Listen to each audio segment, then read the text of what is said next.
Akane saat ini sedang sibuk membersihkan rumah, tapi ia selalu sadar kalau selalu ada kelopak bunga dimanapun ia membersihkan rumah ini. Ketika Akane menunjukkannya ke Jet, Jet berkata kalau itu hanyalah kejahilan kecil dari Fairy. Dan malam ini, Titania akan datang ke rumah. Sudah 7 bulan semenjak Akane dan Hiyori datang ke dunia ini, di mana adiknya sudah melakukan petualang untuk memurnikan miasma. Akane memohon ke Ratu Fairy, yaitu Titania, untuk menjaga adiknya, dan adiknya berhasil pulang dengan selamat. Dan sekarang Akane dengan penuh semangat akan menyiapkan makanan terenak untuk membalas rasa terima kasih ke Titania karena sudah melindungi adiknya Hiyori. Untuk tomat, Akane akan mencampurkannya dengan acar dan salad. Akane membeli banyak sekali udang di pasar dan akan memasak udang bawang. Akane juga akan menyiapkan citara yang mana Titania sangat menyukainya ketika datang berkunjung terakhir kali. Jika saja Akane punya edamame. Sebelumnya Akane sudah mendapatkan kacang kedelai, tapi sayangnya mereka tak menjual sesuatu yang mirip edamame. Mungkin saja suatu hari Akane bisa mendapatkannya dari kenalan para pedagang, tapi jika tidak pun tidak masalah. Akane akan melakukan yang terbaik hari ini dan harus mempersiapkan semuanya sekarang. Pertama-tama, pisahkan kepala udang dan iris bagian belakang dengan gunting untuk memisahkan kulit udang. Lalu campur garam, tepung kentang, dan air untuk menghilangkan kotoran.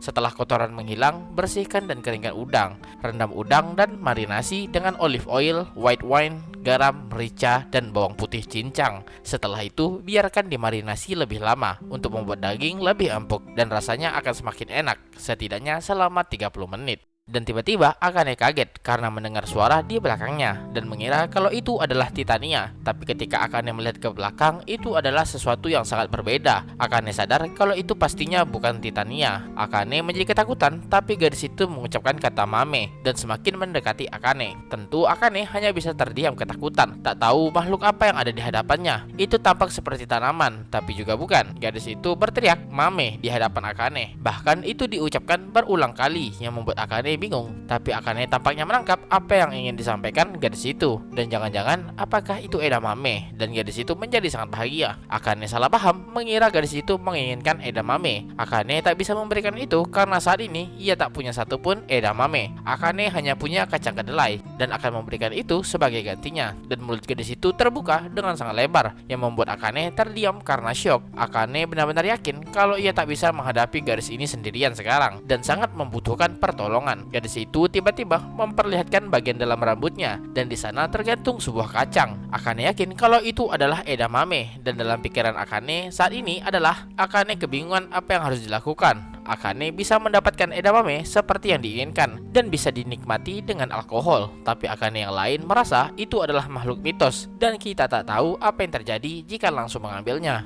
Akane menjadi ragu apakah ia harus menuruti keinginannya agar bisa menikmati edamame dengan alkohol atau menahannya karena belum tahu apakah ini makhluk yang berbahaya atau tidak. Tapi semakin Akane menatapnya, semakin kuat Akane menginginkannya dan tanpa sadar Akane sudah memotong kacang itu. Akane bertanya apakah tidak terasa sakit, tapi tampaknya gadis itu baik-baik saja dan tanpa sadar Akane sudah mengambil banyak edamame. Gadis itu sepertinya bertanya ke Akane apa ada yang salah, tapi Akane bingung kenapa anak ini datang ke sini dan tampaknya tak berbahaya. Akane menjadi sangat senang karena akhirnya ia bisa mendapatkan edamame. Meskipun mempersiapkan edamame sangat membosankan, tapi usaha keras itu tak akan mengkhianati. Memikirkan itu membuat Akane menjadi lebih bahagia. Akane menyadari kalau gadis edamame itu mendekatinya dan gadis itu berkata edamame dan Akane menjawabnya edamame dengan penuh rasa senang. Dan akhirnya Akane sudah selesai memotong edamame, tapi membiarkan ini begitu saja akan membuat rasanya tak nyaman di mulut.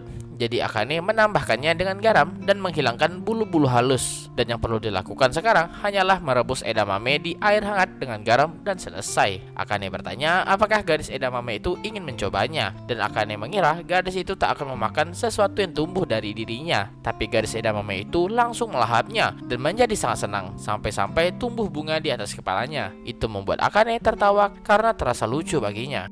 Dan sekarang Akane sedang mempersiapkan makanannya. Dimulai dari tomat. Karena tomat yang berbentuk bulat, Akane menata di atas piring melingkar. Terus ditaburi acar jahe cincang di atasnya. Lalu Akane memotong beberapa daun shisho yang ia ambil di kebun. Lalu tuangkan sweet vinegar dan salad pun siap disajikan.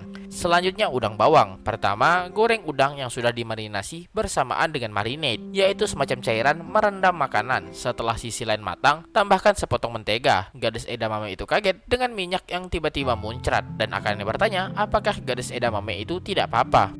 Setelah masak, letakkan udang bawang di atas piring yang sudah disiapkan dengan salada di atasnya. Terus tabur beberapa parley dan makanan ini juga siap disajikan. Akane juga sudah membuat citara dan merasa tenang karena ia berhasil membuat semuanya.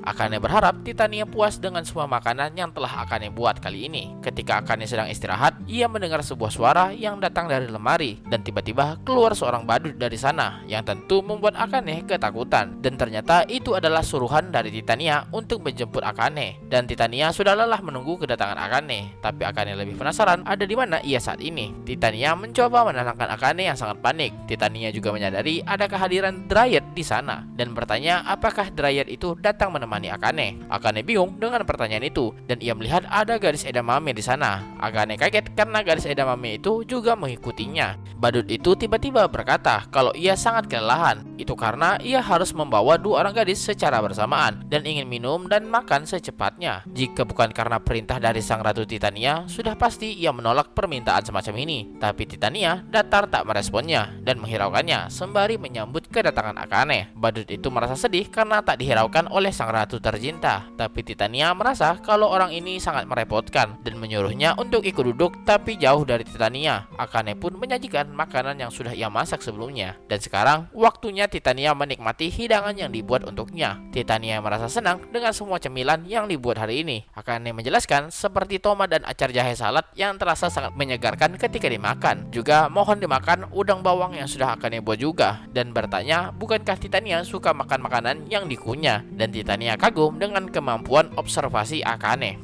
Akane berkata mungkin itu tak baik bagi seorang ratu, tapi dimohon makan edamame langsung menggunakan tangan seperti ini. Akane memberikan contoh bagaimana memakannya dan kagum dengan rasa edamame yang sudah ia buat. Rasa yang kaya dari butter membuatnya menjadi renyah akan rasa asin. Juga aroma dari bawang dan black pepper membuat rasanya mantap jiwa. Tak lupa setengah alkohol untuk melengkapinya. Titania juga ikut mencobanya dan tak menyangka kalau rasanya akan seenak ini. Selanjutnya mereka mencoba salad tomat acar jahe. Aroma yang menyegarkan dari daun shisho, acar dan tomat memenuhi hidung Akane dan serasa seperti musim panas. Akane melanjutkan dengan memakan edamame dan itu dilakukan berulang kali, lagi dan lagi. Dan Akane selalu merasa tak puas. Titania berkata, ketika Akane dalam mood yang senang, Akane sangat menikmati makanan dan minuman dengan rasa yang sangat bahagia. Dan melihatnya saja membuat Titania juga merasa senang. Akane yang mendengar itu hanya bisa tertawa dan malu. Titania juga berkata untuk memperhatikan Dryad di sana karena itu sangatlah menarik. Dryad itu mencelupkan jarinya ke dalam gelas penuh alkohol dan menjadi sangat mabuk. Akane lupa soal Dryad yang datang dengannya. Titania menyadari kalau Dryad di sana adalah sebuah pohon nim dan juga masih sangatlah muda. Menurut Titania, kalau Dryad ini adalah korban dari miasma yang hampir kehilangan pohon tempat ia tinggal dan tak sengaja tergabung ke dalam priestess party. Dryad itu pasti tertarik dengan mana milik Hiyori dan mengikutinya. Dan mungkin saja ia salah paham kalau Akane adalah sang priestess karena kualitas yang kalian berdua punya sangatlah mirip satu sama lain. Akane lebih tak menyangka kalau Dryad juga meminum alkohol. Tapi Titania berkata untuk jangan mempermasalahkan hal semacam itu.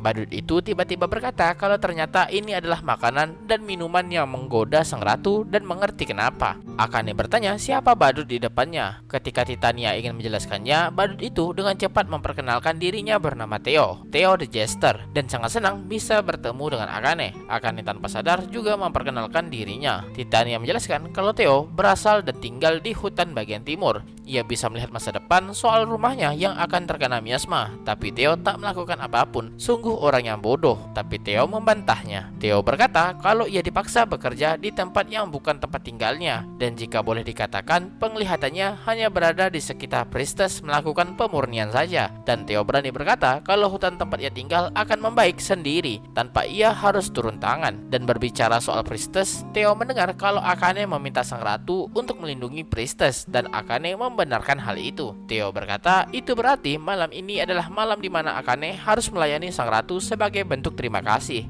karena priestess sudah kembali dengan selamat dan ramah tamahnya juga sudah berakhir. Ratu yang tidak konsisten ini sekali lagi akan menjadi ratu yang akan berkeliling dunia, dan Titania membenarkannya karena ia tak bisa menetap hanya di satu tempat yang sama. Interaksi pertama Titania dengan manusia pertama kali itu sudah lama sekali dan akan berakhir hari ini dan sekarang, dan alkohol serta camilan malam ini sangat-sangatlah lezat. Akane melihat Titania dan berkata kalau ia ingin menyampaikan sesuatu yang penting hari ini, dan Titania penasaran apa itu. Akane berkata kalau Titania sudah menjaga adiknya dan Akane berterima kasih soal itu. Dan itu pasti terasa sulit, bukan? Akane yakin kalau Hiyori sudah berusaha semampunya, tapi kehadiran Titania di sana juga sangatlah penting. Dan Akane benar-benar merasa bersyukur dan berterima kasih dan berkata untuk datanglah berkunjung sesekali. Akane sudah menganggap Titania sebagai teman minumnya, dan itu tak harus soal permintaan atau semacamnya. Jika Titania ingin datang hanya untuk minum, Akane tak mempermasalahkannya karena Akane juga tak merasa nyaman minum sendirian. Titania yang mendengar itu menjadi sangat malu dan berkata, kalau itu memang keinginan Akane, ya mau bagaimana lagi? Sebagai seorang ratu, Titania sangatlah sibuk. Tapi jika Akane memaksa, Titania akan menyempatkan waktunya datang berkunjung. Juga jangan lupa untuk menyiapkan alkohol terbaik. Titania juga merasa tak masalah jika harus menjaga Princess lagi. Mendengar itu membuat Akane merasa sangat senang. Theo tiba-tiba berkata dan merasa senang kalau semuanya berjalan dengan lancar. Sang ratu peri terpukau dengan gadis manusia yang mana ketakutan Titania tidaklah berdasar, dan tampaknya perpisahan antara Titania dan Akane masih sangatlah jauh. Titania yang mendengar itu menjadi sangat malu dan langsung memukul Theo, dan Akane hanya bisa berdoa akan keselamatan Theo di sana, dan cerita pun berlanjut.